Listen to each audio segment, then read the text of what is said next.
Hello, this is Kitties, and today I want to be teaching you resetable signals. By having a timer set to 0.1 of a second and having it power on with a button and making sure that it is on countdown mode, you can have it reset. Therefore, you can have a resetable signal. Example, with this button, what we have here is that when you press it, making sure that it's not outputting a player signal. In this case, it would not matter, but I still have that off. It powers this on for such a small amount of time, but due to the time that I have here, being 0.1 of a second, it'll still activate.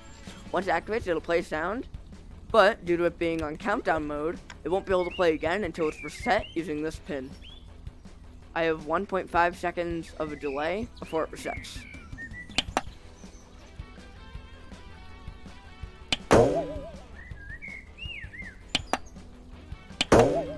This next contraption is the same as the one before, but now instead of using a delay to auto reset it, we must manually reset it with another button.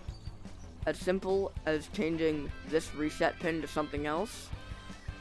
You just reconnect it, and it'll work. We have a bit more of an advanced contraption where it's a teleporter that must be manually reset. First, we have our normal timer chip and the button. Seeing as how we're using a spawn point, we must first make sure that it's set to manual mode, in this case, so it can work whenever, only manually. We still have this set to countdown mode, and this time, make sure that when you configure your button, or in this case it's a button, you don't need to do this with something like a trigger zone. Make sure you're sending the player ID as the signal output. From there, I have a delay, that way it can compensate for this time here when I press the button.